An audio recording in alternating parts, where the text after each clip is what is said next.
Well, a very good evening, everybody, and welcome to 2024. For those of you that are in 2024, welcome. Those of you that are not quite in 2024, here's what the future looks like.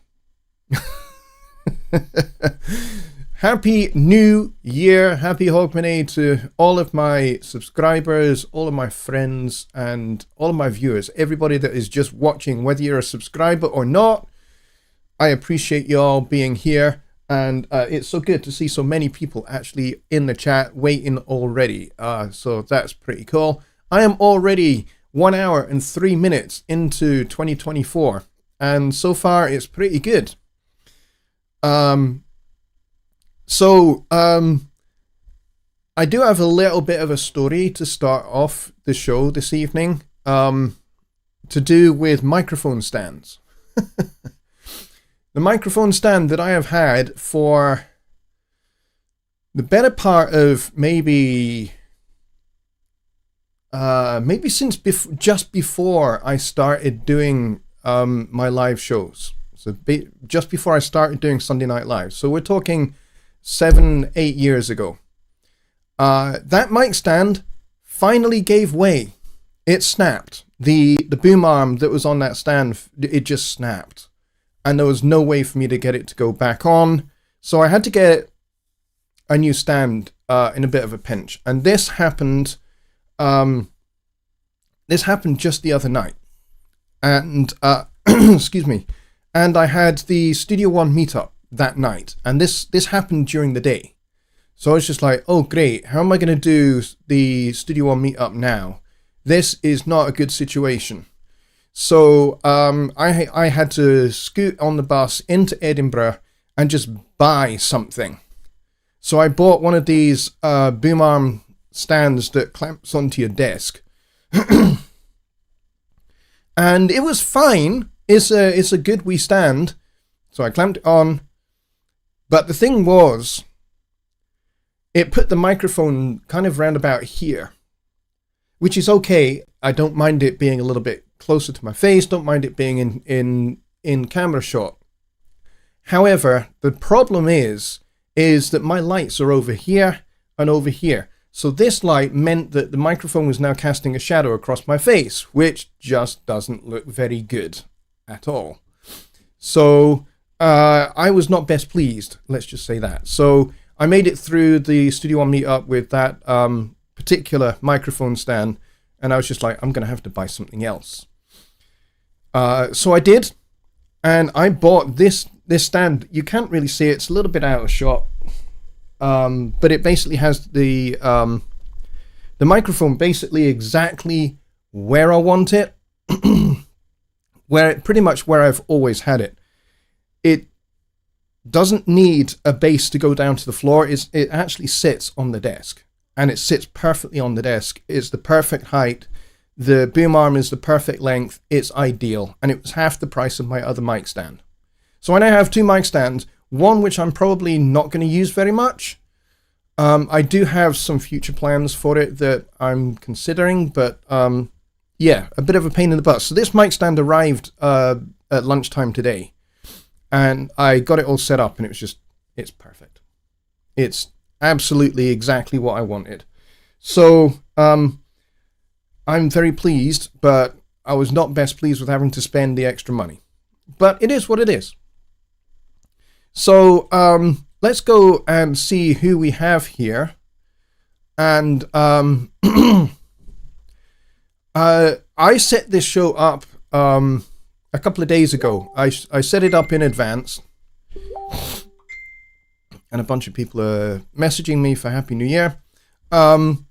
So I set this show up a couple of days in advance, and so there a whole bunch of people left some comments. I think Billy was like the first one to leave a comment like 2 days ahead of the show.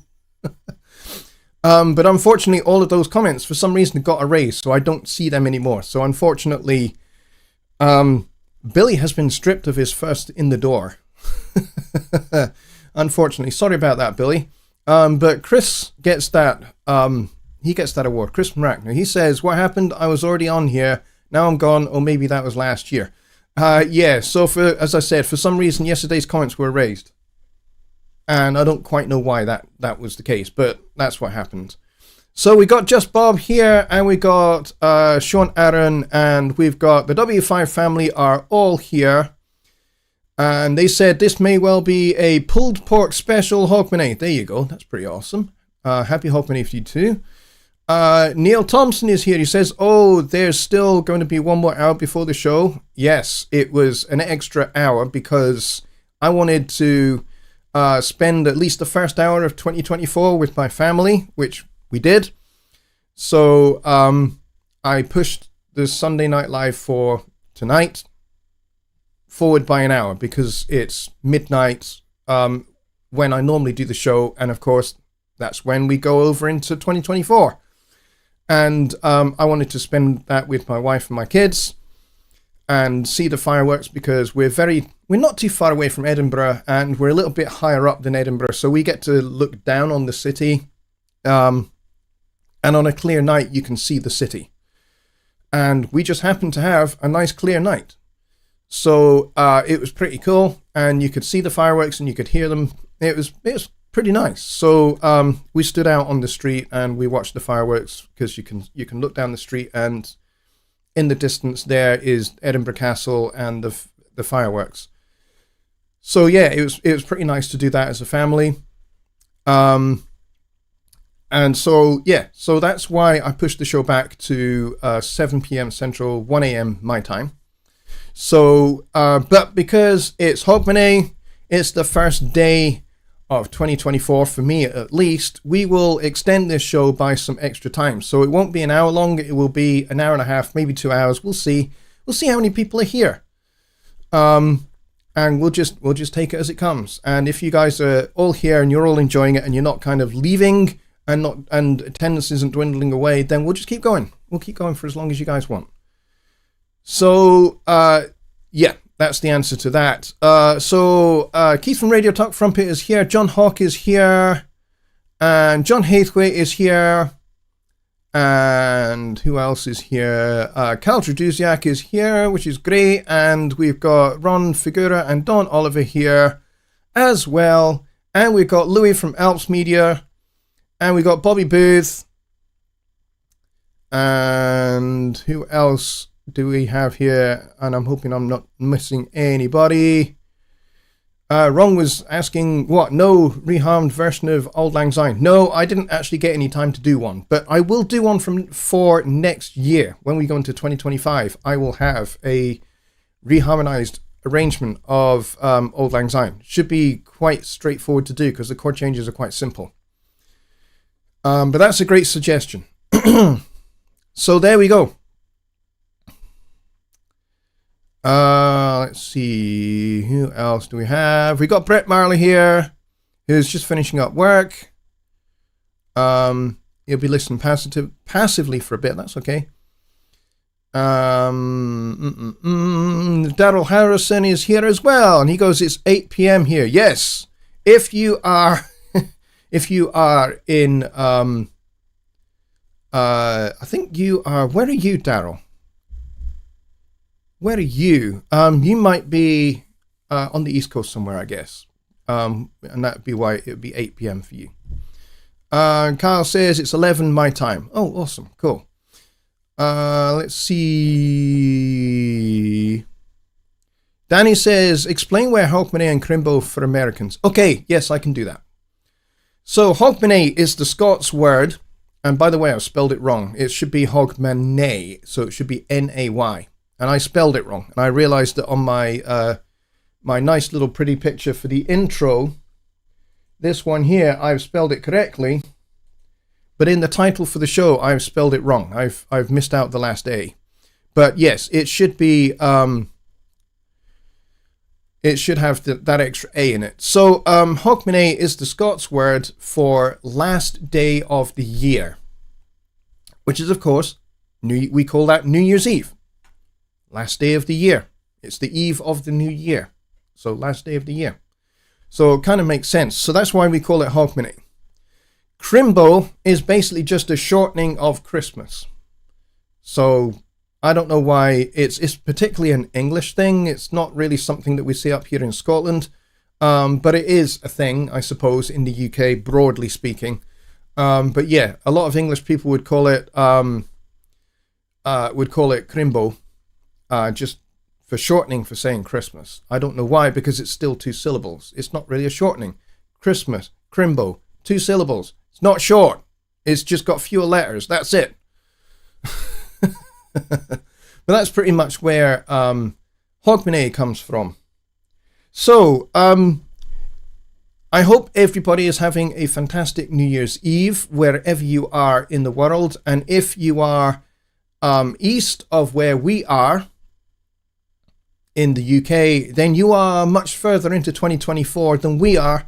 And if you are, I would definitely like to know how it's going for you so far. So if you are in Europe, if you are in Russia, Ukraine, if you are in Asia, if you are in the Polynesian Islands, so if you're in the Philippines, if you are in Java, if you are in Japan, China, Singapore, Malaysia, if you are in Australia or New Zealand or Western Samoa, I would love to hear from you, because you guys are way further in the future than we are. So I would love to hear how 2024 is going for you so far.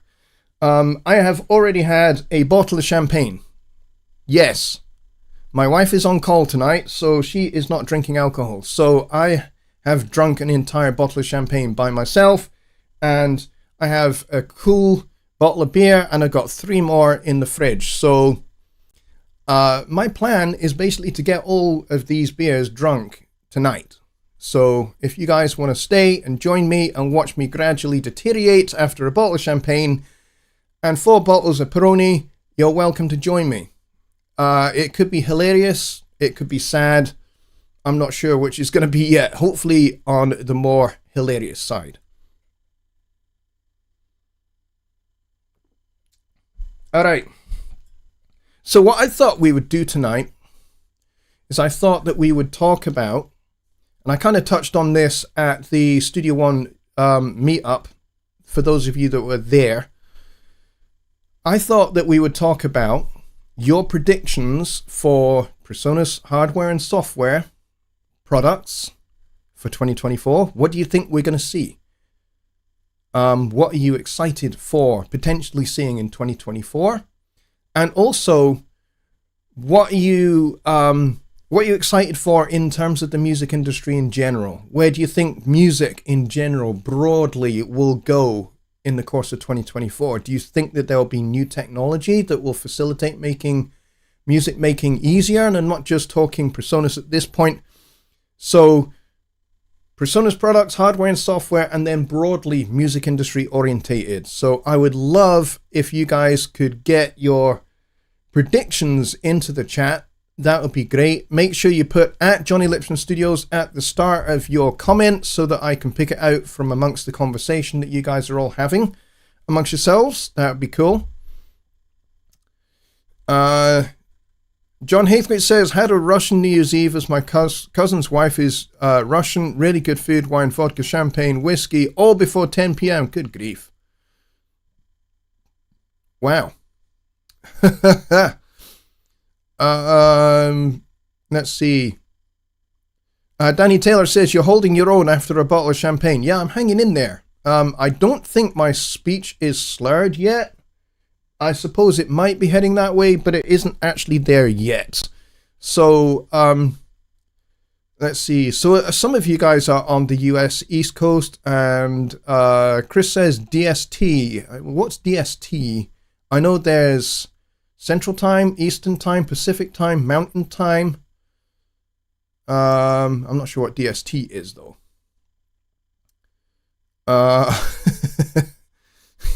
Kyle, that's just too funny. Kyle says, preset 7, but NDAs have been signed, so all hush hush. Yes, absolutely. Bobby Booth says, more analog software. More analog software. Do you mean like software that models analog hardware, maybe? Are you suggesting more things like more mix engine effects, that kind of stuff? So if you're interested in that, then certainly please maybe expand upon what you think we might see in terms of analog modeled software from PreSonus. That would be interesting to see what you have to say there. Rich Cresswell is here. Rich says, salut to the new year. Salut to you too, my friend. Shalom, Lachaim. I'm Jewish, so of course I'm going to say Lachaim.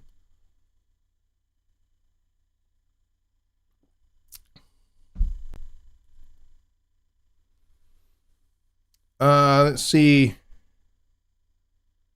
Just Bob says, other than Krampus, Europe has Hans Trap, Belsnickel, and others in folklore to keep children behaved during Christmas season. Does Scotland have such folklore as well? By and largely, we kind of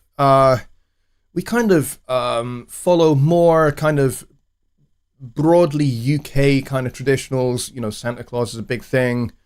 And so a lot of families revolve themselves around, you know, that kind of idea, the idea of St. Nicholas. Certainly here in our house, we talk about St. Nicholas more than we talk about Santa Claus, even though Santa Claus is kind of modeled a little bit on the person of St. Nicholas. It was a brilliant marketing, advertising idea by the Coca-Cola company, I think maybe back in 1945, 46, somewhere around that time, where they created this character called Santa Claus, who was kind of modeled after the idea of the real actual European person called St. Nicholas. And St. Nicholas basically was really passionate about the level of poverty and hardship in his town and the fact that there were no workers' rights at all. So you basically worked 17 or 18 hours a day, even on Christmas Day, and certainly on Christmas Eve, but you didn't make very much money for working all of those hours. And so there was a lot of poverty, there were a lot of families that had nothing, and there were kids that had no toys, nothing to play with, nothing to excite their imagination. And Nicholas was, well, let's just say he was a very creative person. He had some carpentry skills, and so he set about making some toys in a workshop that he had at the back of his house. And then by night, under cover of darkness, he would basically go round to all of the houses in his town, and he would put these gifts, which were toys that he had made, outside the houses of these poor people, of these poor families. And these kids woke up the next morning to find these gifts on their doorsteps that he had left. Now, he never signed anything to say who they were from, so nobody knew. However, as the years went by, his little secret got exposed. Somebody found out who it was, and suddenly the whole town knew that it was Nicholas who was the guy that was making these gifts and giving them to kids all around the town. And so the legend was born. And when Nicholas died, many years after that, the Catholic Church decided that all of the good works that he had done to alleviate poverty in his town and beyond, because, you know, he started expanding his work from just in his town to, you know, towns nearby. And, you know, before he knew it, he was delivering gifts to, you know, 10 or so towns in his local district. And so that's kind of what we teach our kids. We don't teach them about Santa Claus or Father Christmas. We teach them about Nicholas and his generosity, because we think that's a better story than Santa Claus and, you know, the latest shiny thing. So that's what we teach our kids here in this house. And I think there's quite a few houses and quite a few families that would do that here in Scotland as well. But certainly, as you know, we go through Christmas, it's traditional here in Scotland to eat haggis, but it's also traditional to eat lamb and beef and pork pork sausages wrapped in bacon as well. Pigs in blankets, they're called. So we eat all of those, and turkey, and so there's like various meats that we eat as well. And of course, drinking. Drinking beer, drinking wine, and certainly the further north you go in Scotland, drinking whiskey is definitely a big thing. So there you go. There's kind of a story about what we teach here. We got 21 people here and 18 likes. Let's see if we can get that parity going. Let's see if we can get 21. That would be awesome. And if more people come in, let's get those likes getting to parity again. So let's see, what else do we have here? Billy Morgan says 6 p.m. Central here in Paradise, aka Gonzales, Louisiana. Yeah, so it's dinner time for you. Awesome. John Hathwaite says, regarding the music industry, a plague of crap AI VSTs. I can see use for it in demoing terms, but really should carry musical health warning. Yeah, okay. I hear you. I understand that. Chris says, how about Studio One working into beat-mapped loops? Beat-mapped loops. Are you talking about something like some kind of clip launcher or something like that? There are DAWs that have this. I think Ableton Live has one, certainly has that feature, and maybe Logic does as well, but I don't know of any others. You may be thinking about that, because I think that would be a great addition as well. Totally agree with that. Danny says, my very small Studio One feature request, a tap BPM feature on the new project page. That way I won't need to exit the application when I'm writing. Are you talking about the song page or the project page? Because the project page is for mastering. So you really should have tempos nailed down by the time you get into the project page. So if you're talking about the song page, you can actually already tap the tempo. So I can show you where to do this. Actually, it's surprising how few people don't know how to do this. So in Studio One, if you see where it says tempo here, hover your mouse over here, and if you tap at a consistent tempo 3 or 4 times, Studio One will detect the amount of time between each one of your taps and determine what the tempo is of the average tempo of those clicks. So if you click maybe 5 or 6 or 7 times, you'll get a much closer average between the clicks, and you'll get a more accurate sense of the tempo. So, sing the song whilst you're tapping, and that will give you the tempo. And then you can use that to create a tempo map. So that could kind of be the start of what you would want to do.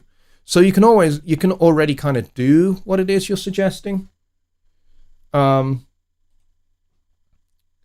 Let's go and see. Let me just double check your thing there. Tap BPM feature on the new project page. That way I won't need to exit the application when I'm writing. Yeah, so that's only on the song page, because by the time you get into the project page, which is our mastering suite in Studio One, you really ought to already have tempos sorted out. Because by the time you're into the project page for mastering, all the production and mixing should be finished, and then you're just exporting into the project page for the mastering part. Let's see.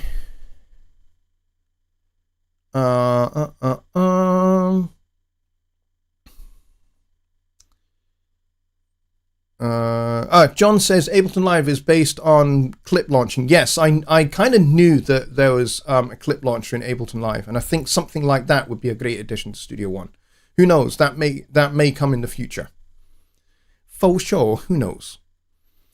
Just Bob says. Oh, hang on. John says, please, can we have a video player and a MIDI out in the show page? I believe there are already 2 highly voted up features in answers.presonus.com requesting those 2 very things.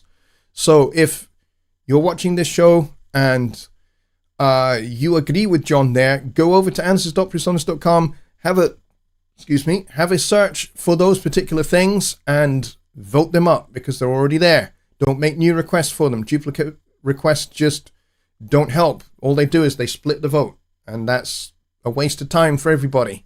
So if you see it, vote it up. If it's not there, make it. That's the simple rule of how to make a feature request over there.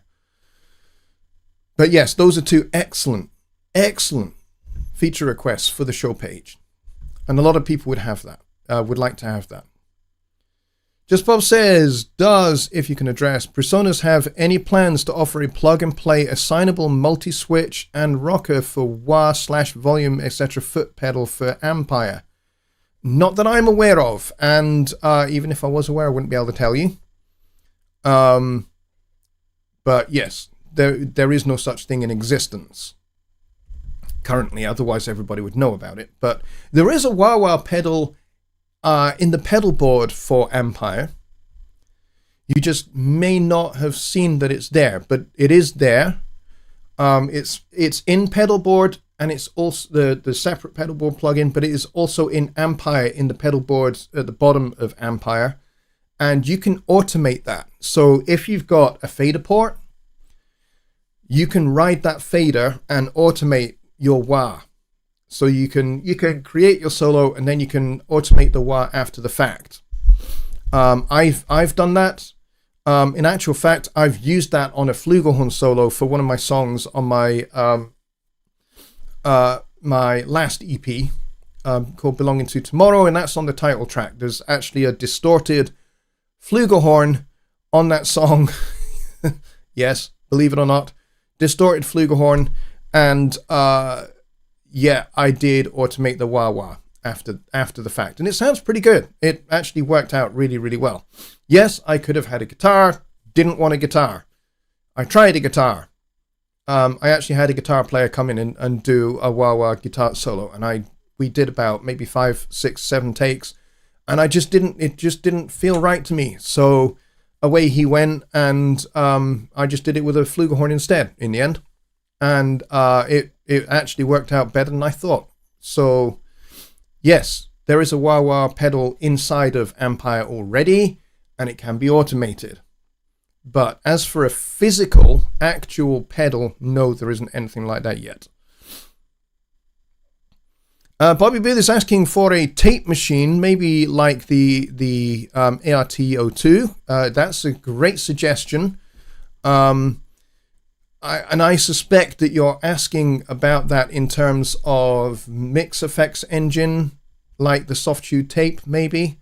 Because the soft tube tape is a great plugin, and yes, it is available. When you buy that plugin, it is available as a mix effects engine plugin as well. You get 2 in 1.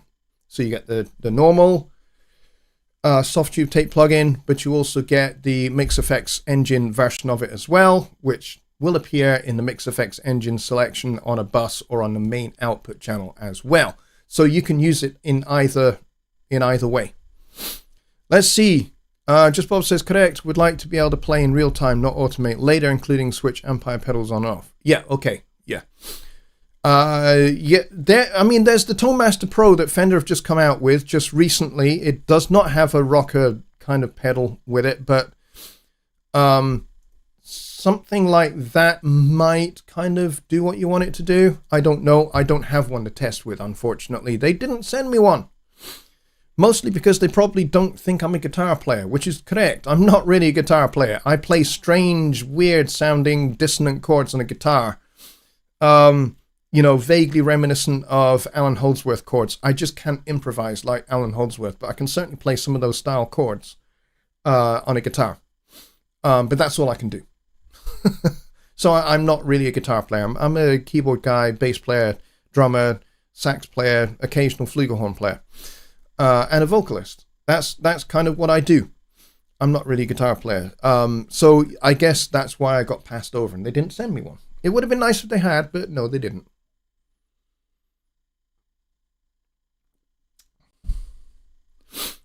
Let's see.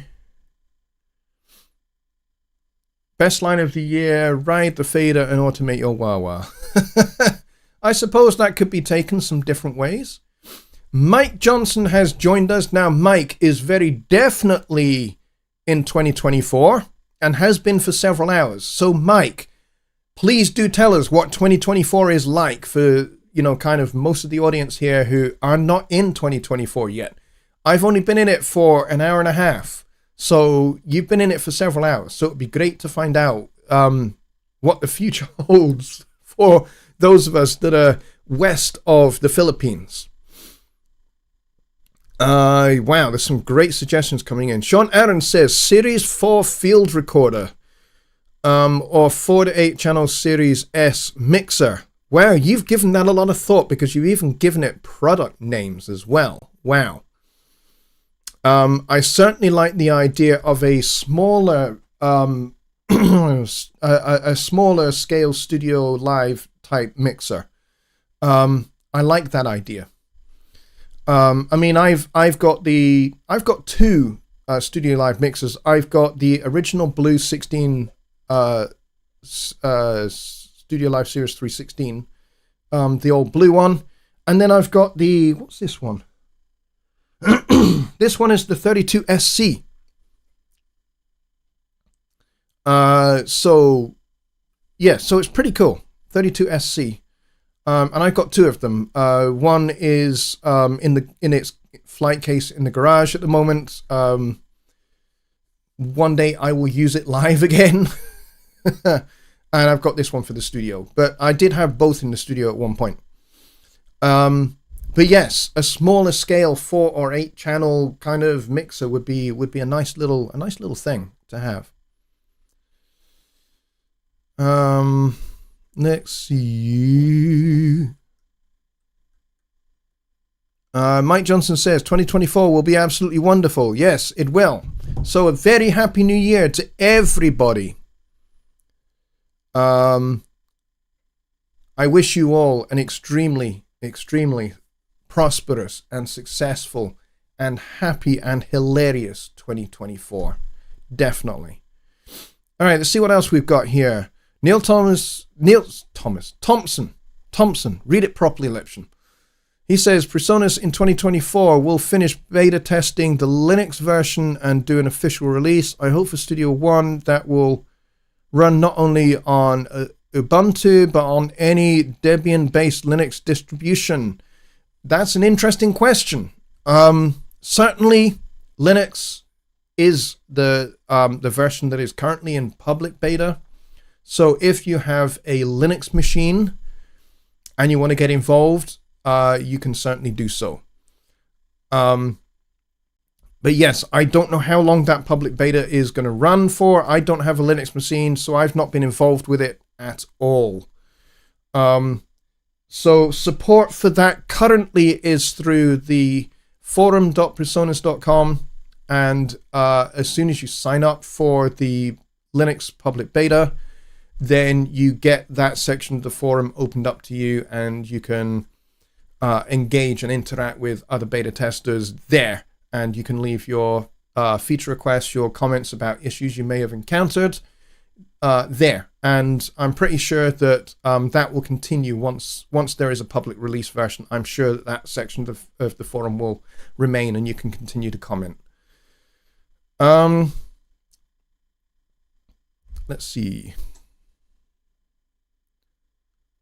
What else do we have? Rich Cresswell says, with new hardware, I'd like to see the gain level match that is seen in some Audient hardware. That's actually a really, really great idea. Yeah, I would like to see something like that too, to be honest. And who knows, some new hardware products in general would be nice, broadly speaking. So yeah, some new hardware products that actually have that kind of a feature would be good. Bobby Beer says, no matter what Presonus does, it's fine with me. Yeah, I know you're a very, very happy Presonus customer, and you're kind of happy with what we generally do, broadly speaking, Bobby, and we appreciate that. Certainly speaking on behalf of Presonus at this particular point, we definitely appreciate that. All right, anybody got any other predictions for the future for Presonus? Hardware, software. Get those in the chat. That would be cool. Kyle says we'll be happy at least to have Personas continue to thrive throughout 2024. Oh yes, we are definitely in the business of thriving for sure. The only thing I am going to say, because obviously there's not a lot that I can actually comment on directly. I can't say yes to things that you're talking about if I know that they are coming. But what I can say is that 2024 promises to be very, very cool from a Persona's hardware and software point of view. It's going to be very, very cool. It's going to be very, very exciting. And there are some things coming down the line for both hardware and software that are going to blow your socks off because they are freaking awesome. I've seen the future, and the future is phenomenal. So be excited for what is coming, folks. And who knows, some of your predictions may well be incredibly prophetic and accurate, and I hope that they are. Billy Morgan says, Preset 7, yes, absolutely. Get the Germans on Preset 7, totally. Arndt Kaiser, who is the general manager of Persona Software over in Hamburg, Germany, he is very, very keenly aware of Preset 7. I have talked about it in the focus group meetings. We have a focus group which is made up of various members of the software team, which includes myself. And Preset 7 has definitely been talked about on a number of occasions, not just once. It's been brought up several times, not just by myself, but I started the ball rolling by talking about it in broad terms, and they're very excited about the potential of it, to be honest. So, we'll have to see how that one gets implemented and how it gets implemented. That's going to be the exciting part for me about Preset 7. I would love to see it, personally. For sure. John Hathwaite says, more DAWs adopting the open source file format. Yes, DAW project. I agree. I would personally love to see a few more DAWs definitely supporting DAW project as a file exchange format. I think it would be brilliant. So far it is Studio One and Bitwig 5 point something, I can't remember, that are the two supported DAWs at the moment, mostly because we developed it in partnership with Bitwig, and we were very happy to develop it. And hopefully we'll get some more manufacturers on board. There are a good number that have already expressed strong and serious interest in getting the API and getting on board with it and having it implemented in their DAWs going forward. So yes, I hope that we do have some other DAWs because I work with folks that use Cubase. I work with folks that are Pro Tools guys. I work with folks that use Ableton Live. And so if we have at least those three plus Bitwig, then it's going to make it very, very easy for me to just send them a session. I don't even have to think about it. I can just save the session as a DAW project and boom, off it goes to them, and they just open it in Pro Tools and everything is there. So that would be really, really great. So I do agree, and I do hope that we get some more folks on board. Kyle gets top billing for Preset 7, definitely. And as he rightly points out, at the top of the Preset 7 document, it says, blame Kyle. It does. It actually says that. And that part has definitely been signed off by Arn. So, Kyle, you'd be good to know that the finger has definitely been pointed at you very squarely for that one.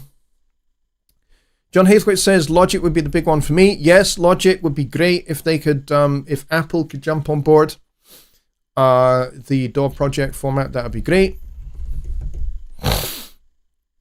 Excuse me. Brett Marler says, I would like to see Ampire get an update that will show a graphic mic placement on the cabinet as well as interchangeable mics for each cabinet. That would be very interesting as well. But you got to bear in mind, that those mics would have to be modeled as well. So you wouldn't just be talking about, just putting interchangeable mics on there, but you could do that just as a graphic thing, so you've got something nice to look at, but you won't be satisfied by that. If you're going to put a ribbon mic in front of a cabinet, you would want it to sound like a ribbon mic, not just look like a ribbon mic. You'd want it to sound like one. So you've then got to go and model those mics, and then model those mics with the impulse responses of all of the Ampere cabinets that there are. So, and then do that several times over for a whole bunch of different microphones. So it could be a challenge. I don't know. I don't quite know, but it might happen. Who knows? I think that's a good thing to ask for. Neil says PreSonus in 2024 will finally release an updated 4-input interface to replace the weird oddball Studio 68C. I'm not quite sure why you think the 68C is oddball. I'm curious as to why you might think that. Louis says, by the way, there are a couple of small form factor mixers in the analog category which are Studio Live. Yes, the AR8 and 16 mixers. Yes, they are. And that's absolutely correct. But I think I would like to see those in the Series 3 category, so that they have, door mode integration, which the AR series mixers don't have. And I think that's kind of what was being referred to. But yes, definitely. I do have a Studio 68, and I have the 24 as well. I use those on my Mac. And I think they're pretty cool.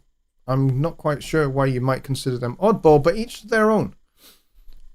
Absolutely, each to their own. All right, so we got like 20 people here, which is cool. John says, surely the mics could have their impulse response files that could be daisy chain into the cabinet impulse responses. Maybe, I don't know. Because modeling the mics, it wouldn't just be a case of impulse responses for the mics. You'd actually have to model them using the state space modeling technology.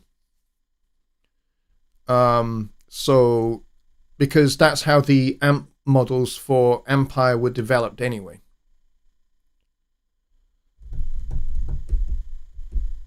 Kyle says, I know the 68C doesn't have any buses included. Okay. So we got parity, as Mike Johnson notes. We got 20 people and 20 likes. Yes, we did have, I think we peaked a little while ago at 24. So it'd be nice if we could, kind of go a little bit over that. But I will keep going for as long as there are double-digit people here and people are actually interested. Neil says the 68C is weird because of the general layout of the inputs and outputs, especially that weird MIDI SPDIF combo jack. Yeah, that MIDI SPDIF combo jack thing. The reason why that exists is to keep the form factor down, so that you would have just the one input for both MIDI and SPDIF. That was kind of the idea behind that. And I think originally all of the Studio C interfaces were going to have that, including the 1824, and they changed that after, let's just say, a certain somebody with this particular color t-shirt made some complaints.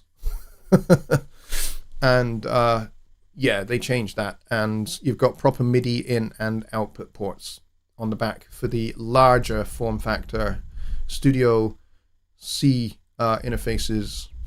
Jonny Gibe has a show tonight. Is his show already on, or is it going to be on after mine? I'm not quite sure. Because I didn't even know that he was going to be doing one, to be honest. Because I don't like to clash with either Jonny or anybody else. And I had no idea that he was putting a show on at all. Because he's not done a live stream in almost a year.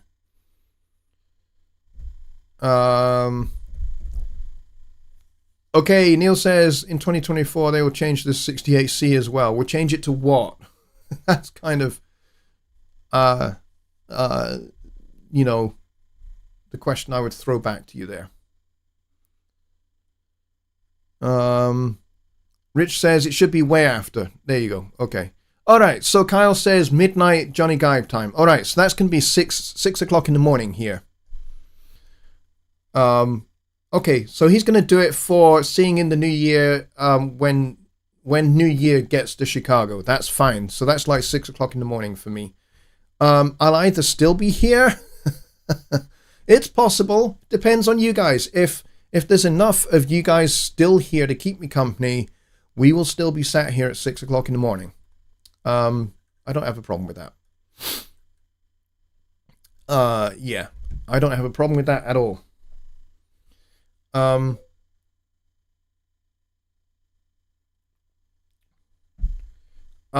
Although I might have run out of beer by that point, and there won't be anywhere else open for me to get more beer. All right, so Jonny's show is advertised as being 11:45 Central Standard Time. Okay, so in a few more hours. Okay, so 11 p.m. Central Standard Time. So that's what it's 10 to 8 over there just now. 10 to 9, 10 to 10, 10 to 11, 10 to... it's like 4 hours away. Cool. Okay. So, yeah, it's about 4 hours away, I think. Because we're coming up on 2 o'clock. Yes, so 2 o'clock, 3, 4, 5, 6. Yes, about 4 hours and 10 minutes away before we get to Jonny's show. And if we're still here, if everybody is still here, that's fine. We will just head over to Jonny's show. But if not, that's cool. I may still be awake, and I may just show up at his show just for amusement's sake, and to see in the new year with him, because Jonny and I have been friends for nearly 10 years. So I've known him a long time.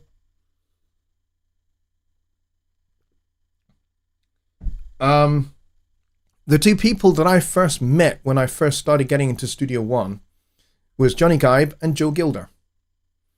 And both of those guys are very, very good friends of mine to this day. So it's pretty awesome. And Joe Gilder, for those of you that are interested, is going to be a guest on Songwriting Simplified in 2024. He confirmed that he's happy to do it. So that's going to be cool. I'm very excited for that.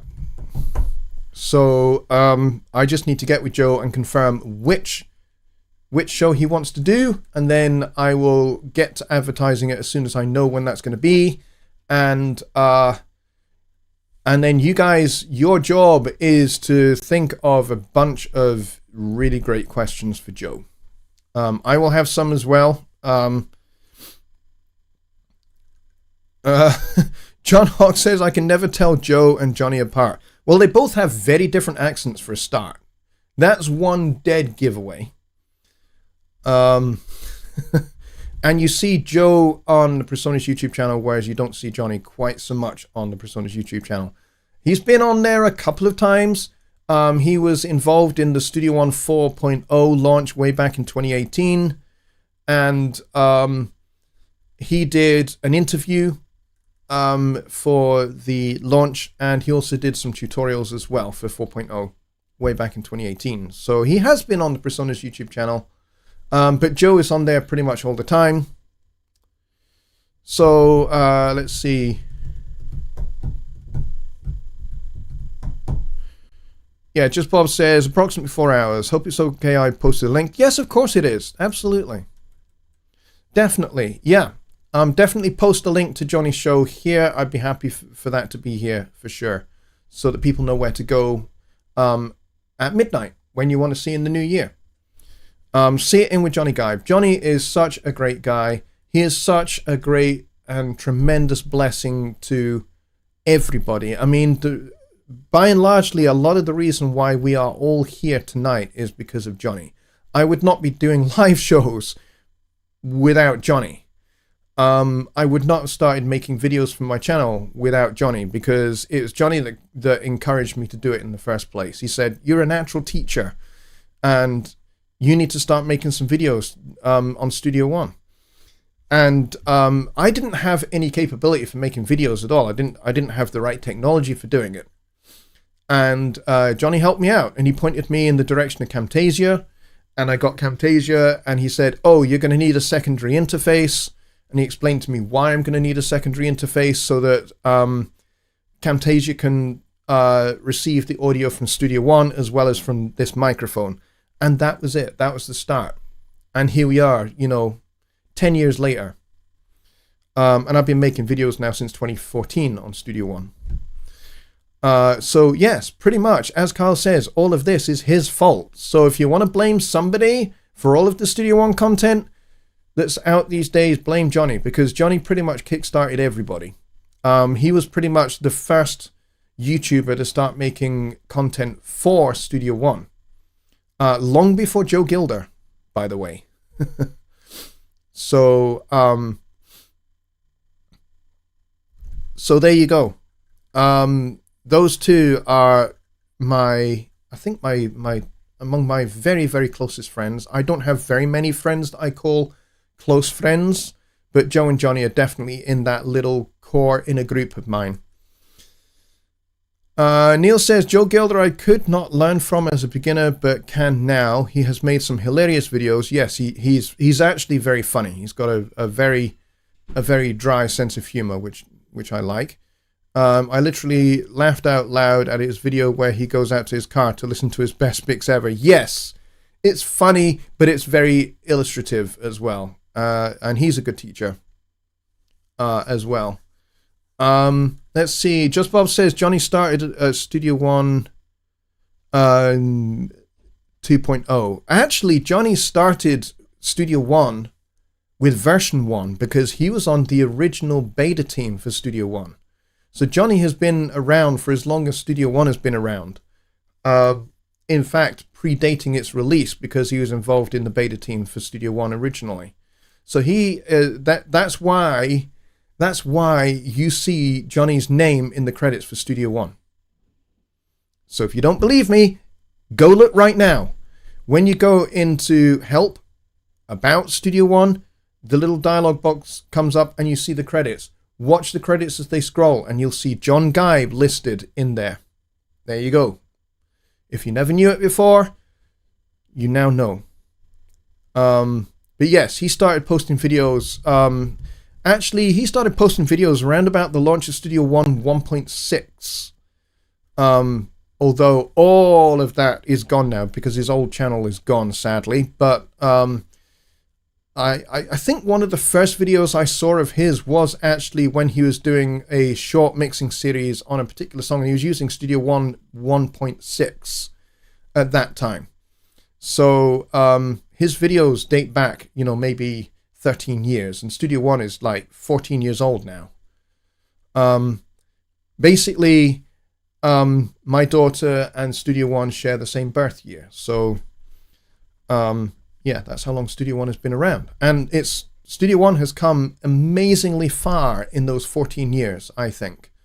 When you consider how bare bones and basic it was with version 1, and then it got a little bit more complex with Melodyne being added to version 2, which was an industry first. I mean, yes, Melodyne's been around for a while, but the way Melodyne used to work and the way you used to have to do it, you had to basically record in the audio that you wanted to correct into Melodyne in a plugin format, and then you would do your editing, and then you would have to record it back into Studio One, which is a very clumsy way around of doing it. But and that's my phone. Celemony and Presonus got together and they developed something called ARA, which is a protocol that allows Melodyne and Studio One to be deeply integrated together, which means Melodyne can work inside of Studio One. And the cool thing about this ARA protocol is it's freely available for any developer to take hold of and make work with their plugins. So Spectra Layers, I think, is one that might be available as ARA now. And I know that there are a few others that might be in the future. So that was a big industry first in Studio One, plus also the integration with SoundCloud as well. So you could basically upload your completed master of your work directly to your SoundCloud account. You didn't have to then export it to your desktop or somewhere like that and then upload it to SoundCloud at that point. You could do it seamlessly from inside of Studio One with a SoundCloud client. So that was a new thing for Studio One 2.5. And then, of course, 3.0 came along and, that changed everything. And Studio One has never been the same since, and it's awesome. Let's see. SynchroArts have ARA. Yes, they do. SynchroArts definitely do with Vocaline. Yes, you can use Vocaline in ARA mode. Just Bob says, I found you and Jonny at the same time a little video of how to share files in Studio One without Dropbox. I think something else to do with a common folder. It was not without Dropbox. It was still with Dropbox. But the key component, and actually the guys in Hamburg loved what we showed.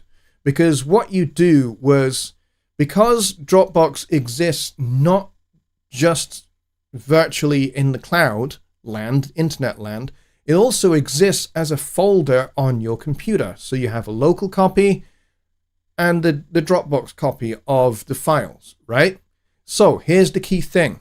Because in the browser tab you have a files section, you can navigate to that Dropbox folder on your files tab, right? Inside of Studio One. So you could record a bass part for a song and then just literally have that folder open in the files tab of the browser and drag and drop it straight to that Dropbox folder, and immediately it gets copied to the cloud. And then somebody else who's at the other end, who's also got access to that Dropbox folder, can then take your you can then take that file and you can bring it into any other DAW.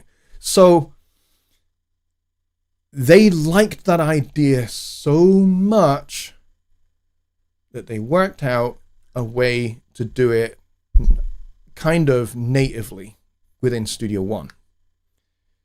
And so Persona Sphere was born with Studio One version 5.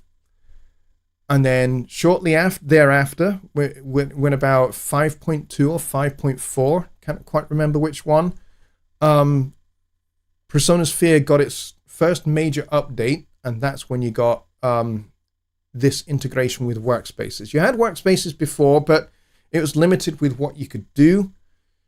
But with workspaces, you now have this ability to do what Jonny and I were showing several years earlier, but natively and seamlessly and keeping it inside the Personas ecosystem. But it kind of started with me and Jonny and doing this thing with Dropbox. And they liked that idea so much, they decided to try and make it a feature inside of Studio One. And that's why we now have that integration with the workspaces. It's very, very cool. And Jonny and I are kind of responsible for that. Let's see. I've been talking rather a lot. Let me read. John Hawk says he started with version 3. Yep, I started with version 2. Rich Cresswell says, I've been testing OpenAir 2, and as before, we can load Guitar Cab IRs, so that should give people something cool to do with in the new year. Yes, absolutely. Yep. OpenAir version 2 is awesome, by the way. Not just because you've got the 3D IRs for surround sound and Atmos, but it's just better, just broadly. Let's Let's see. Brett says, so if anyone is frustrated with Studio One, it's because Studio One is a rebellious teenager. Something like that. Except it's not just a rebellious teenager, it's a rebellious teenager that's pretty darn smart and likes to basically pioneer. You know? Not many teenagers like to do that. Neil says, I need a tiebreaker vote. Should I eat vegetables or chocolate right now? Definitely chocolate. Vegetables, more healthy, but it's New Year's. Chocolate. And then from January 2nd onwards, vegetables. But for right now, chocolate. Certainly. Speaking of,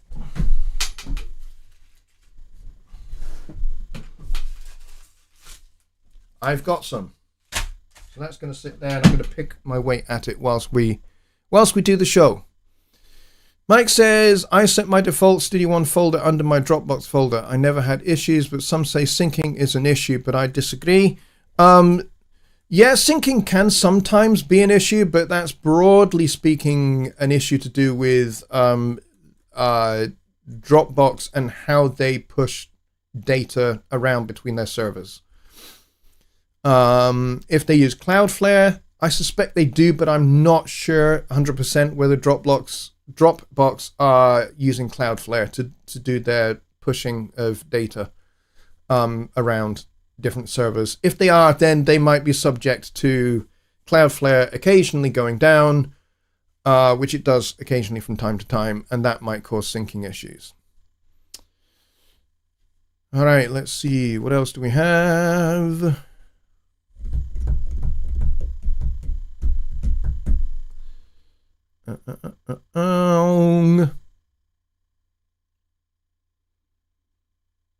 Brett Muller says, I started with version 4 and found you through Jonny Gibe's Songwriting Simplified. Yeah, Jonny and I both started the Songwriting Simplified show together. It was our kind of collaborative effort. Unfortunately, Jonny has had to step away from Songwriting Simplified for the time being because he has had to take on some extra work in order to cover some pretty heavy-duty expenses that he needs to cover. So that's his story, and hopefully he will be back to doing more consistent live streams, maybe once a week, maybe once a month, something like that. But like I said the other night, I do plan on having Jonny here as a guest, either on a Sunday show or a Wednesday show, whichever he can get to, because he's just a fountain of knowledge about Studio One. He really is, and he's kind of like the originator, to be honest. So from that point of view, he deserves an awful lot of credit, an awful lot of respect. So that's kind of what I plan to do, is to give him a little bit of extra airtime on this channel as well.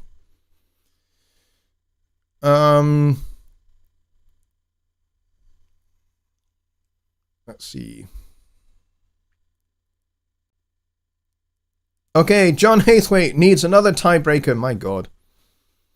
Open another bottle of wine or have some whiskey. I would say wine. It's probably wine o'clock at this stage of the night, I would think. Peter Brooks says, Happy New Year from across the pond. Happy New Year to you, Peter, my friend. I'm glad you're here. Why can't I have acidized loops, says Chris Mrackner.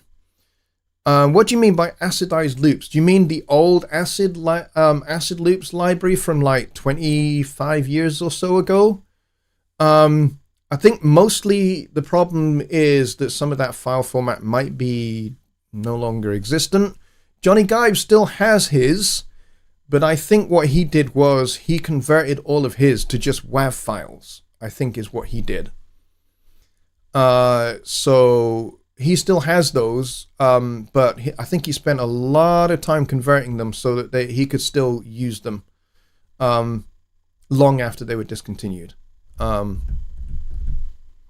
yeah, if they're WAV files, of course you can use them, for sure. And Mike is drinking San Miguel, and I'm drinking Peroni. And no, this show is not sponsored by Peroni. unfortunately. Peroni, if you're watching, please sponsor me.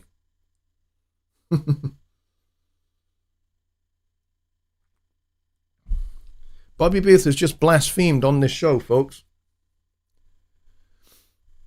He said, I would say iced tea. Never, ever, ever put ice in your tea. Tea is fine, hot, with a splash of milk and a little bit of sugar. That's the way to drink tea, folks. Don't put ice in it. My God. I'm kidding. Yeah, Mike Johnson says Rex Files are probably your next best bet. Yes, they may well be. Peter Brooks says Yamaha Genus 2. Anyone own one of those? No, I do not. However, I do have the ancient, now 30 years old this year, 2024, the Yamaha QS300. And it still works. It still does its thing. Kyle says iced tea with about 2 pounds of sugar. My God, your dentist must love you for all the work you give him. Let's see. Europeans solve every problem with warm tea. Yeah, warm tea is how you're meant to drink it, guys.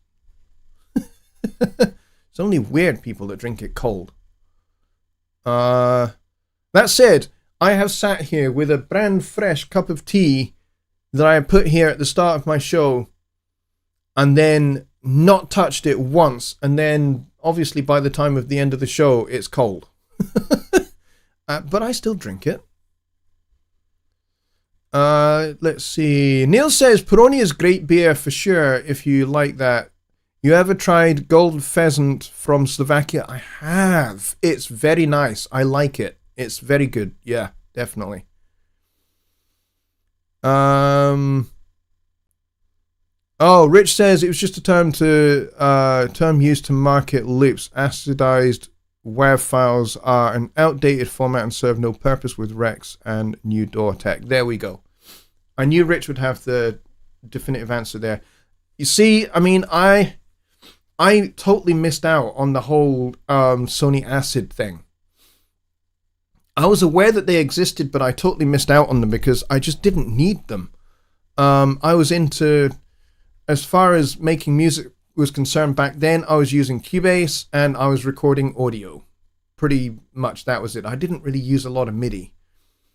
I used MIDI where I needed it, like for drums or for some additional keyboard parts. But that was it. That was all I did it for. I used drums and additional keyboard parts that needed to be very sequenced. But other than that, I used live musicians. So real guitarist, real bass player, real piano, real electric piano, real Hammond organ, and real horn section, real backing vocalists, and me singing the lead vocal. That was kind of what I did for decades. I wasn't really into loops at all, so I guess I just kind of missed out on it. So I don't really know very much about it. Let's see. Peter Brooks says, do you have any big plans for the new year? Yes, I do. And I think it's going to be an Airbus A380. And I'm potentially going to be flying that to Hawaii, I think. In the new year. Of course, I knew you meant plans and not planes, but I thought I'd make a joke out of it. I do have some big plans for 2024. I have some big plans for my channel here. I've got a whole bunch of new videos that are going to be coming out in 2024, showcasing some fantastic brand new shiny things. I also have some guests lined up for shows for Songwriting Simplified on Wednesday, and also for the Sunday Night Live show throughout 2024. I've got at least the first few lined up. I don't have much beyond that. But we've certainly got Joe Gilder involved in at least one show. And I should be able to get Johnny Gibe involved in a few shows as well. And hopefully we'll have Rich Cresswell back with us as well for some shows. Because he has a vast amount of knowledge about composing for TV, film, and video games, especially for video games. Video games, I think, is where his real expertise lies, which is, let's just say, it's really challenging to do, and it's challenging to get involved with, but he has had a good amount of success with it. So, and he's a pretty darn good composer, and I think we can certainly pick his brains for some composing subjects. So for sure, we're going to have Rich on the show, hopefully a little bit more regularly in 2024. Let's see. I also made mention on the show on the 27th, which was Songwriting Simplified. It was the last one of the year. I made mention of the fact that I am going to be releasing a new EP in the late spring of 2024. It does not yet have a title. Songs are currently in progress. I'm working on those right now.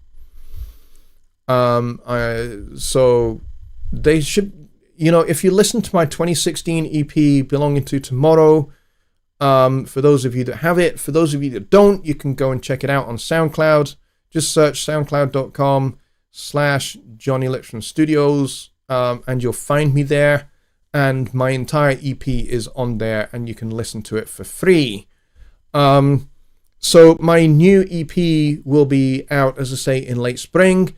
And I'm working on some quite different, quite new harmonic concepts and ideas for my new music going forward. So it's going to sound great. It's going to sound different. Is it still going to be jazz orientated? Of course. But it's going to be different. Definitely going to be different. And it's going to be funkier for sure. Definitely funkier music for 2024 that I'm going to be working on. So I'm really, really looking forward to getting those songs done. I'm very excited about it. And I've got mostly Joe Gilder to thank for that, because he has very lovingly kicked me up the butt recently and said, hey, you need to get some more music out there. And I said, yeah, you're right. I've not done an EP since 2016. However, in the intervening years, I've put out occasional single songs or single compositions. Well, I want to keep doing that. I want to still put out some different music, like I've done some orchestral music this year for October, and I think there's another piece called Aya's Lullaby that's on my SoundCloud as well. So I did the Halloween challenge, which is kind of orchestral. I did Aya's Lullaby, and I also did a TV news theme. All three of those are kind of out of my wheelhouse orchestral music. They are up on my SoundCloud. And of course, Carol of the Bells is also up on my SoundCloud for the December challenge, the Christmas songwriting challenge. So yeah, I'm going to be continuing to contribute because we've got more challenges coming up for 2024. And yes, I'm going to take part in each one of those.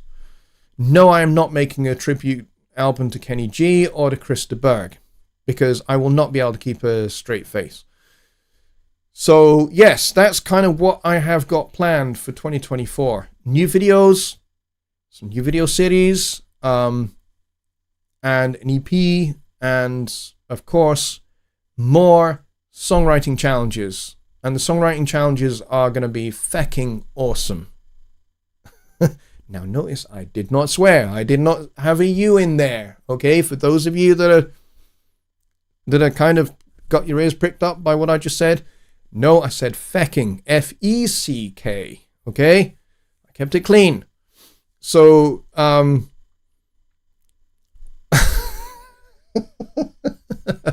Neil, that's just hilarious.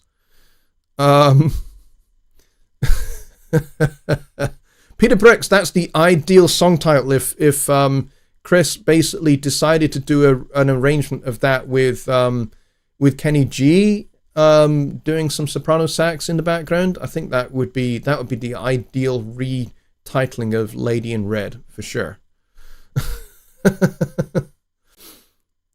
But yeah, that's otherwise too funny. John Hathwaite says his band has got an album coming out as well. That's awesome. Let's see. John Hathwaite is quite happily not swearing. Yes, I quite happily tried to do that too. Time for more beer.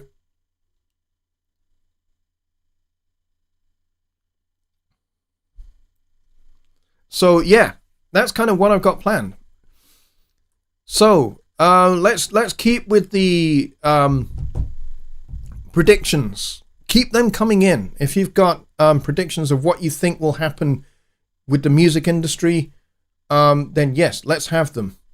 So if you've got some ideas of where it will go, especially with the rise of new technologies.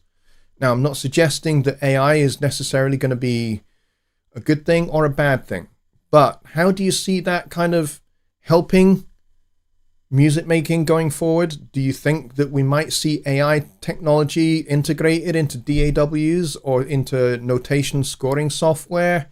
Or do you think we'll see it in, other forms? Because, there's AI being used for mastering. L&R have theirs, and there's a couple of other platforms as well which are using AI for online mastering. So I think that I'm not sure whether I think that's a bad thing or a good thing, but certainly I think it's an interesting idea. Personally, for me at this point, I would say I'm a little on the fence about AI as to whether it's a good thing or a bad thing. I'm not yet decided whether I think it's a good thing or a bad thing.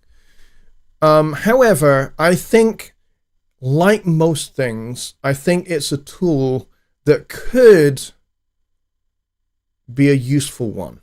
It could be made to serve us well as music creators. It could. And I think if we see it only in terms of it being a tool rather than a replacement, because think about this. There has been this whole argument about more and more technology being brought in to music making and music production for decades. It goes back to, the beginnings of, loops to start with. Bringing loops into music production. People thought, well, that's great. That's just going to put people out of a job. And then when drum machines came along, people were just like, great, that's just going to put drummers out of a job. Has it done that? No, it hasn't. Drum machines have definitely not replaced drummers, and yet drum technology has increased exponentially from those early Linn drum and other drum machine technology. I mean, Roger Nichols, the recording engineer and pioneer of drum sampling technology, he invented something called Wendell. What did Wendell do? Wendell basically took samples of actual drums being played by real actual drummers and made it into a fully, completely quantizable drum loop that could be used to play throughout a whole song. And so they started integrating that technology into Steely Dan's Gaucho record, and then into Donald Fagen's The Nightfly, and then a little bit later into Walter Becker's first solo album. And it's been, that technology has grown exponentially, and now we have plugins that do pretty much the same job that Roger Nichols had Wendell doing. And so it hasn't replaced drummers. Drummers are still important. Drummers still make music, and they still make great music. And there is, Steve Gadd, probably the most recorded drummer, second only to Bernard Purdie. and maybe Stubberfield. I've forgotten his first name. Clyde Stubberfield. Is those three drummers are probably the three most recorded drummers in the history of music. Bernard Purdie is in his late 80s, I think, and he is still recording with bands who are young enough to be his great grandchildren, pretty much. Steve Gadd is still recording and making great records for artists all around the world. So, you know, technology has not made musicians redundant like we all thought it would. So, let's take that argument forward to AI, because I feel like with the introduction of AI, we're starting to have that same argument once again, like we had back in the late 70s and early 80s. Is this actually going to put musicians out of a job? I don't think it will. I think it will only ever supplement the real thing. And I think that's a good thing. If we can supplement what we do as musicians to make what we do better, then I'm all for it. Providing that musicians are not being replaced in the process. And you know what? Throughout the course of the development of music technology, I have never seen that happen, where real actual musicians are replaced. So I don't think it will happen. But your thoughts, get them in the chat. Absolutely. Let's see. Just Bob says, I predict AI will take over ghost players in the studio based on the VST computer evolution. No need to hire real players. I disagree with that. I don't think AI will ever replace real people.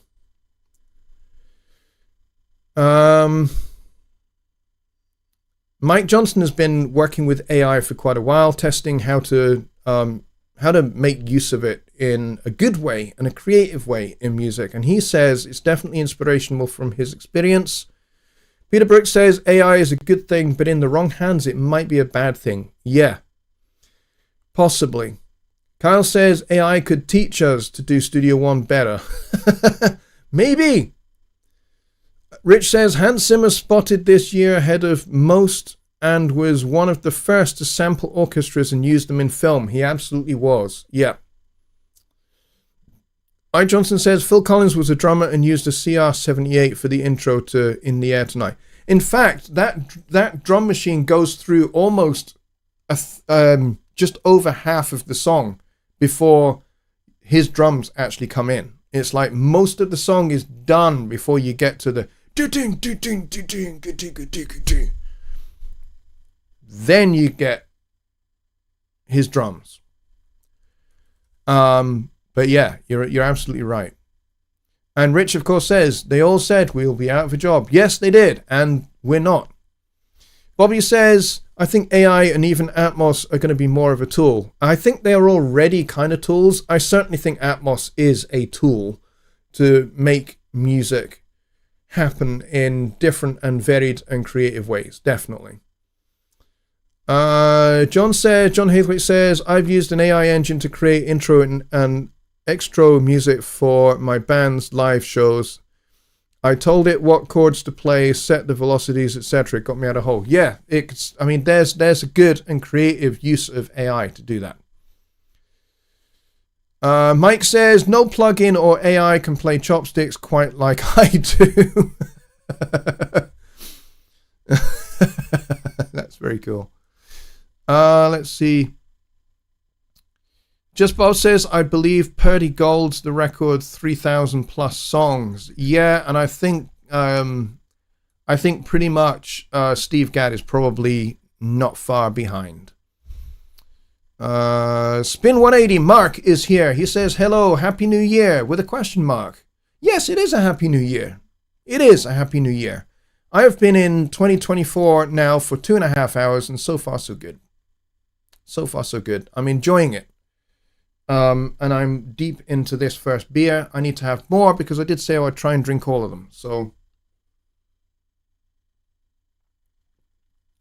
and I'm fairly confident you guys all just want to see me get drunk. So, for the first time on this show. And I always said I would never get drunk on this show. So I'm not intentionally going to do that, but we'll see. I have, for those of you that have just joined, like Mark, who have just joined, this is my first beer, but I have already drunk a whole bottle of champagne by myself. Because my wife is a midwife and she is on call tonight, so she can't drink. So I drank it. And kind of didn't realize I'd done it until the bottle was empty. And I thought, screw it, I'm on beer now.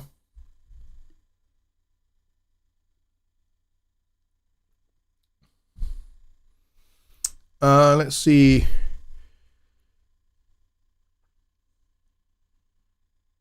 New Taylor Swift album will have 10 trillion listeners in the first week if AI listeners to listen to AI music. Interesting. Rich Cresswell says, the question is, who will be the biggest tool? That is a good question. John says, Dr. Avalanche has been the drummer for Sisters of Mercy since the 80s. Okay, there you go. Dr. Avalanche. Yep, and Wendell was, of course, Steely Dan's drummer for most of the Gaucho record, supplemented by Steve Gadd, who did some drum fills and things like that, and other bits and pieces. Let's see. Did somebody say something about Y2K? There you go. Kyle, you're about 24 years late for that gag, mate. 25 years, in fact. Y2K will be the end of the world. That's so funny. Neil says there's a pre-1900 mathematical date bug because 1900 was a skipped leap year. Any automated systems will have a February 29th, 1900, but that day did not exist. Yes, February the 29th, 1900 is a day that never happened. So, here's the cool thing about that date. If you committed a crime on that date, it never happened. It never happened. If you got drunk on that day, it never happened. If you got married on that date, it never happened. So, you know, folks but that said though, you know, there's kind of positive things there, but on the downside, if you were born on February 29th, 1900, it never happened. You don't exist. I mean, I know it's theoretically, but the question mark was a typo, but it is a good question. We shall soon find out. Yes, we shall. There we go. And you guys are getting technical about Y2K. Just Bob says, I believe that the cost of musicians will be a huge factor. The pool of available musicians will shrink. The best will survive in big studios. Extras will fade out. Small studios, more players. I disagree again because I think because there are going to be, because some of the major label studios are folding because they are too expensive, because they are not technologically moving into the future, because a lot of them aren't. That's why we have a home studio revolution, which Graham Cochran calls the recording revolution. It is a revolution. You know, we are able to do in a room kind of sized like this one, what you could do in somewhere like Air Studios or Blackbird Studios or Abbey Road. You know, I can do things in this room that you can do in Abbey Road Studios. So why do I need to go to Abbey Road Studios? Well, there's those SSL, Neve and Trident mixers. There's their patented plate and spring reverbs that only exist in Abbey Road. And of course, there's their tape machines that you only get at Abbey Road. So there's that distinctive Abbey Road sound that you would get. Sure. However, an awful lot of those have now been modeled. So you can get the Trident mixer in a plug-in format. You can get the Abbey Road tape machines in a plug-in format. So, you know, there's less and less reason in 2024 to go to somewhere like Abbey Road Studios when all of that stuff has already been modeled and sampled to Hades and backs to make it possible for a small studio like this one to do exactly the same thing as you can do at Abbey Road. So, you know, I love Abbey Road. I have been to Abbey Road many times. I actually own a very, very, very small part of Abbey Road because I bought some shares way back when in, 1996, 1997. I bought some shares in Abbey Road, and I still own that little part of Abbey Road, which is nice. And I would dearly love to see that studio continue and not kind of die a death. But they do need to kind of get on board with the whole revolution thing, and they need to kind of modernize their business model to make it suit kind of what everybody is doing in their home studios.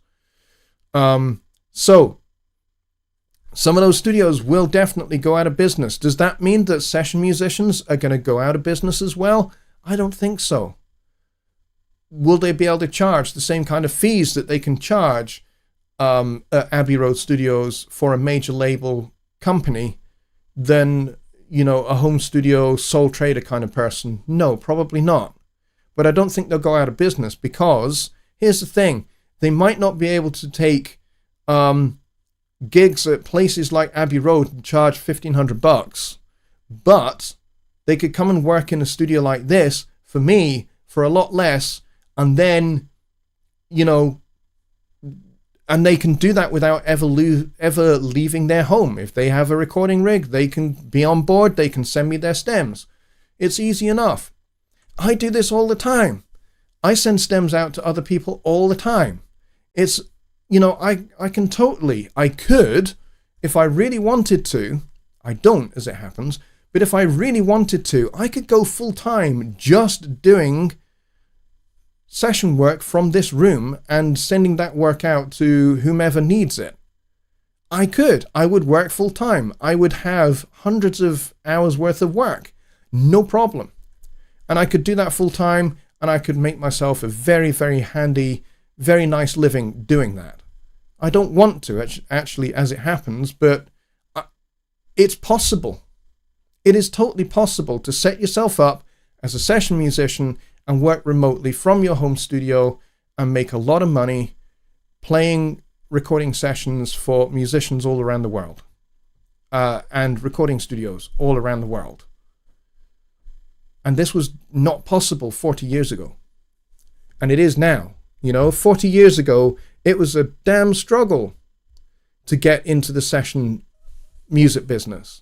Really, really hard, because it's a really small, very, very tightly enclosed network of musicians that know each other well, and they get gigs for each other. So it was really, really hard to get into. It's not so much now. All of that is kind of fading away because there's lots of home studios now. And so, you know, I think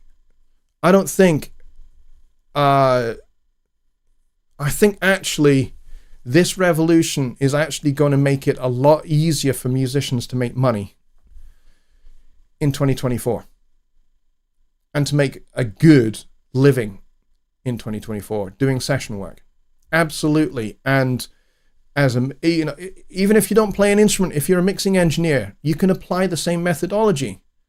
They send, you know, people send you their stems, you mix their song, you send that back to them. You charge a flat per song fee, or you charge an hourly rate, whichever you prefer. Personally, I prefer charging a flat per song fee, and you multiply that out, and you can make a lot of money doing that.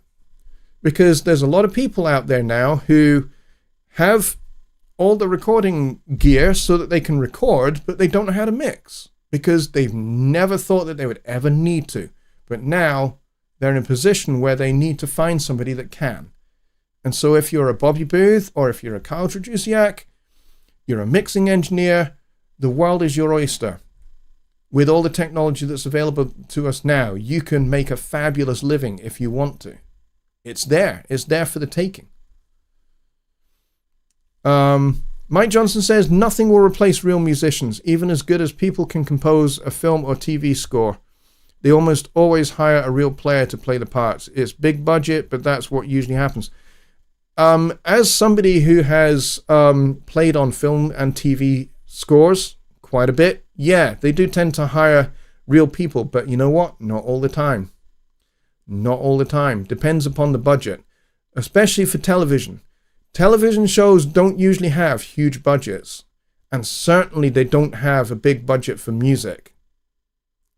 You know, they just don't. They don't have a big budget.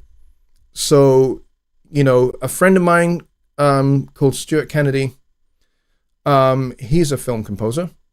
He's done work on some pretty big name films, like the Lord of the Rings films. He worked with the composer David Arnold and did a whole bunch of orchestrations for those films.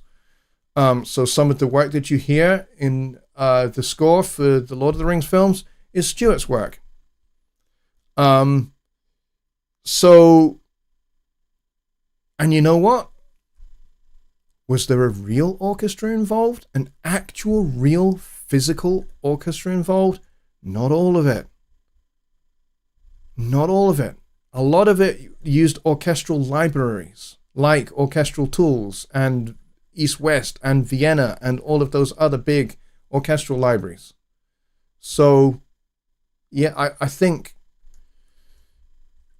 the truth is a syncretism between real musicians and virtual instruments. And I think that's the way it's going to be.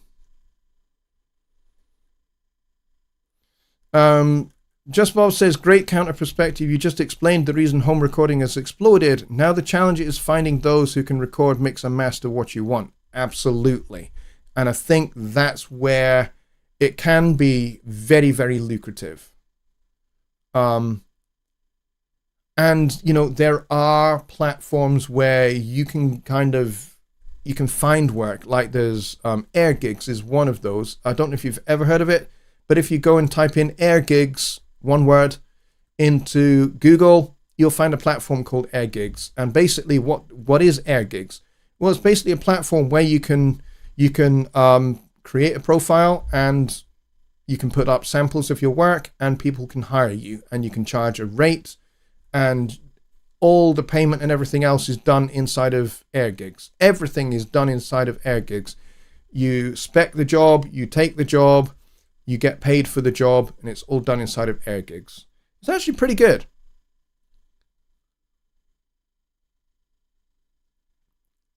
And there are others like it. And like I said, you know, it can be very, very lucrative if you want it to be. It depends on how much you want to work full time and how much you want to make a good lot of money out of it. The Mandalorian is largely scored and performed by one person, and Disney don't have a budget issue. Correct. Correct.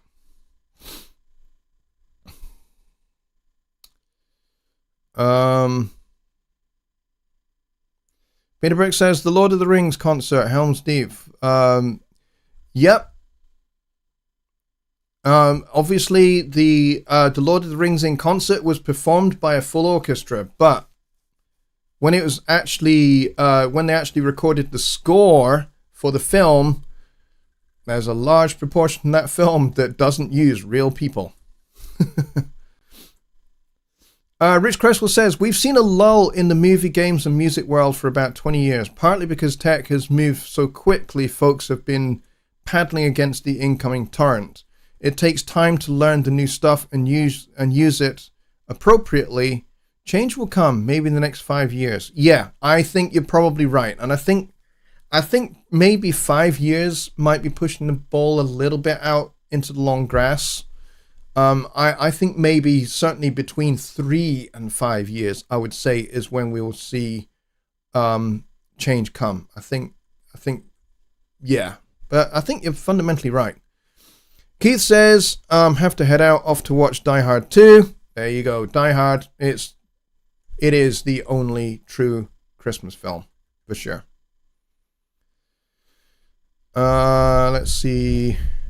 How many people we got left in here? We got 18 people. Okay, which is a bit of a drop down from 24, but that's okay. We've been going for an hour and 41 minutes. That's fine. I will keep going for a little bit longer, for as long as you guys want.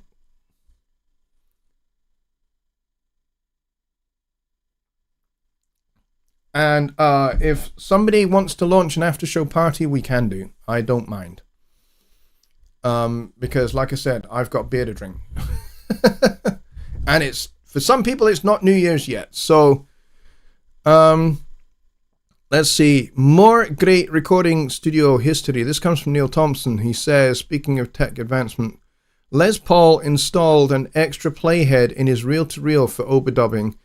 He and wife Mary made the first multi-track recording. That is true, yes. And actually, although you won't be able to see it now because those videos got deleted, but there were a bunch of the Songwriting Simplified shows where Jonny and I did a series, actually, where we devoted, I think, 4 weeks of shows to going through recording history. I did a lot of research for that. And I had to dig out a whole bunch of things from all of the notes that I had made for recording history that I studied when I was at university doing recording, actually, as part of my degree. So I had to study a lot, and so I had to go and research all of those old documents. It was fun, to say the least, but maybe I will revisit that and do some videos on recording history at some point. Just Bob says, part 2. All of us here fit that mold of the process. It becomes selling it to those who are looking for that help. What convinces a band your setup is as good as a studio? Yeah, that's true. And that's probably the hard part. Because when you have a studio setup such as this one and such as the ones that you guys have in your studios, the challenge is that you don't just become somebody who is good at mixing and wants to mix other people's records. You actually have to become a business person. And you actually have to learn how to market yourself. You have to learn how to sell your skills and sell what you can do. And that's hard if you've never done that before. And I certainly haven't. I've been a musician for 40 years, and I'm, for over 40 years, and I'm 48. I'll be 49 this year. And, I've already worked. I've worked most of my life as a musician. I've played gigs for pretty much my entire life until I retired from performing 2 years ago. But I still make music. And I still get paid to make music. And I've never tried to be a business person. But nowadays, you kind of have to. Especially if you've set yourself up as a studio for either mixing or mastering or recording. If you've set yourself up as a studio for those 3 things, then yes, you have to become a business. You can't just be just somebody that mixes, or somebody that just masters, or somebody that can put a microphone in front of a guitar or in front of a person's face and get them to sound good. You actually have to start selling yourself as a business. And not everybody has that skill set. Not everybody has that skill set. I don't, which is why I did not succeed at selling myself as a studio in that respect. Not because I don't have the skills, it's because I don't have the skills at selling myself as a business person. So it didn't work for me. And actually, that turned out to be a really good thing. I was disappointed at first, but now I would say, you know what? It was actually a blessing in disguise, because it opened up a bunch of things that I hadn't really thought of, which was just doing session work, which is kind of what I do. I work for Personas and I do session work. And that's opened the doors to doing work on TV and film that I hadn't really thought about doing as a session musician. I never really thought of doing those kind of things. And that opened the door to other things, like actually appearing as an extra in TV and film. Never thought that would ever happen, but it has happened. So, it opened up a bunch of doors that I'd never really thought about doing. But yeah, I don't really consider myself a business or anything like that. at all, actually. I am not a business, and I don't sell myself as a business. So Kyle's funny. He says, been selling myself for quite a while. Oh, wait, you mean the music business? Never mind. That's funny. Brett Marler says, fun fact, Les Paul dedicated much of his time looking to eliminate distortion from guitar recordings, only for the industry to add more. Yeah, absolutely.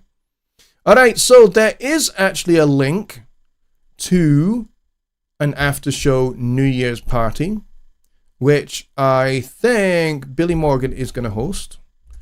Mike says can do the Zoom, but we'll need to get off the phone and set up my laptop. Takes a few, but it's okay. Billy's going to do it. So Billy has stepped into the breach. So we have a New Year's Eve party being hosted by Billy after this show. So has anybody got any other questions or any other predictions for 2024 for the music industry or for Personas products, hardware, software? Where do you think it's all going to end up by the time we get to this time next year? What do you think? So if you've still got those kind of comments, get them in the chat, and we will continue to talk about that. But if you would prefer to go all over to Billy's Zoom and hang out there, we can do that as well. I don't mind. It's your show, as I've always said.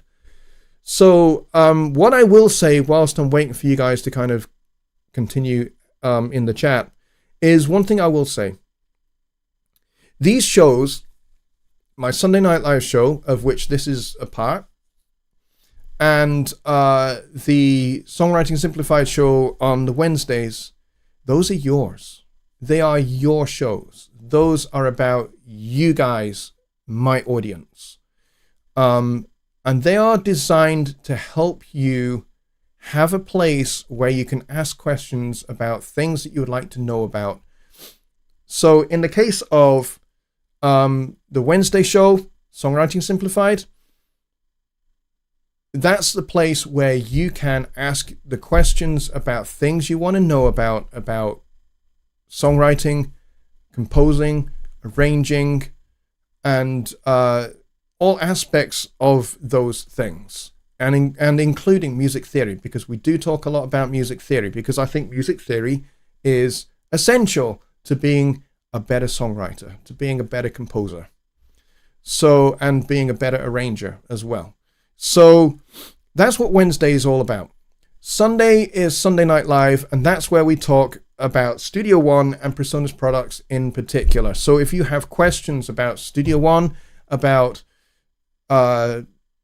features, functionality, techniques, shortcuts, that kind of stuff. If you've got questions about Studio One and Studio One usage, we can talk about those. I can demonstrate stuff. I'm always happy to do that.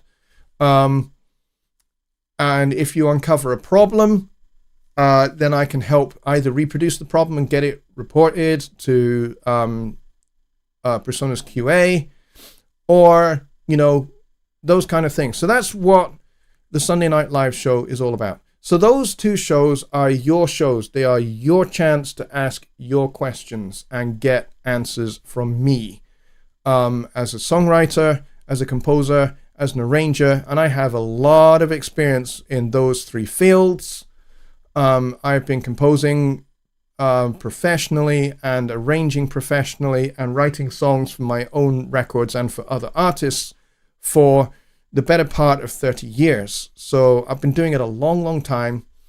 So I have a broad wealth of experience that I want to get over to you guys and share with you. The Sunday show, I work for Personas. So you have an advantage already because I work for Personas. But that's all about Studio One. And I want to help you guys get better and better and better at using Studio One and finding better ways and more efficient ways for you guys to use Studio One. So tell your friends, tennis partners, tell your friends, tennis partners' wives, tell your friends, tennis partners' wives, tortoises or something. And, get them over here. Let's have 2024 have bigger audiences on each of these shows. We average on a Sunday Night Live between 25 and 31 people. It would be great if our average would jump up to being 35 to 40 people in 2024. That would be fantastic. Please help me out with that, guys. Please invite people that you know. That show would really, really help. Likewise, Songwriting Simplified has a little bit of a smaller audience. It'd be great if we could grow that audience to, twice its size so that it competes with the Sunday show a little bit more for audience size. That would be fantastic. And if you know people for whom my channel really would help them, get them over to one of these shows, get them subscribed to the channel. If you're watching, you're not subscribed yet, hit that subscribe button, do it now. And then hit that notification bell and select all notifications, because 2024 is going to be jam-packed full of really, really great stuff for you guys. Songwriting Simplified is going to continue throughout the year, this year, as is Sunday Night Live. And those two shows are going to be jam-packed full of stuff. We're going to have guests. We're going to have contests. There's going to be prizes for contests. Not all of them, some of them. But it's going to be fantastic and it's going to be awesome. And there's going to be new video series coming out. There's going to be stuff on Notion, because I've been promising to do a series on Notion basics for ages. Haven't done it yet, but I'm gonna do it. And if you guys like it, then I'll keep making it. If not, we'll drop it. It's fine. But 2024 is going to have a lot more content for this channel. So stay alert, be subscribed, be notified, do all those good things, and invite your friends, invite your friends' friends, and invite your friends' friends' friends and their tennis partners, their golf partners, their caddies, their maids, their butlers, and all of that. It would really help me if we could take this channel way past 6,000 subscribers in 2024. Right? We're heading in that direction. But I want to go beyond 6,000 by the end. By the time we get to New Year's Eve, at the end of 2024, I want to have more than 6,000 subscribers. I need your help to do that. So please pitch in and help me out. I would appreciate it more than you can possibly know. So with that said, we have been running for just shy of 2 hours. So I think maybe we all need to head over to Billy's after show party.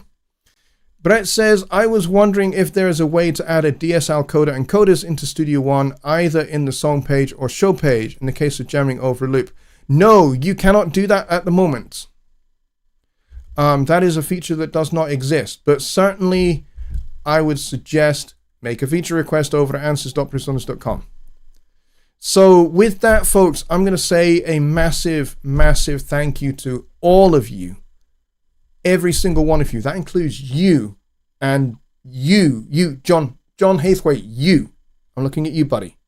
And you, Billy Morgan. And Louis, I'm looking at you. I'm looking at all of you, but these are the people that really just, pop into my mind. I'm looking at you guys. And Bobby Booth, I'm looking at you as well. A massive thank you to all of you, including those people, for all of your support over this year. It means a lot to me. Your friendship and your support for what I do means a lot to me. I have to give extra big thanks to Louis at Alps Media for his partnership in making Songwriting Simplified and Sunday Night Live happen every week. Louis, your partnership means more to me than you could possibly know. And also I have another partner in Rich Cresswell, who has made 2 of our fantastic contests possible in 2023. And I hope that he and I will get together and partner for some more contests going forward. It would be great if that could happen. I also have another partner who will remain safely anonymous at his request. And I owe him a massive amount of thanks too for all of his help and support in 2023 and going forward into 2024. Thank you very, very, very, very much. I appreciate every single one of you. So with that said, folks, I'm going to wish you all a very, very happy new year. and a very, very happy Hogmany, because that's what we call it here in Scotland. And I wish you all nothing but the best and nothing but resounding success, hilarity, silliness, joy, and all of that for 2024. And I'm looking forward to all I have to bring to you, and I'm looking forward to journeying together with you guys. It's going to be a hell of a ride. Please join me, because we're going to do you good. Until then, folks, I wish you all a very happy new year and a very good night. And with that, I say good night.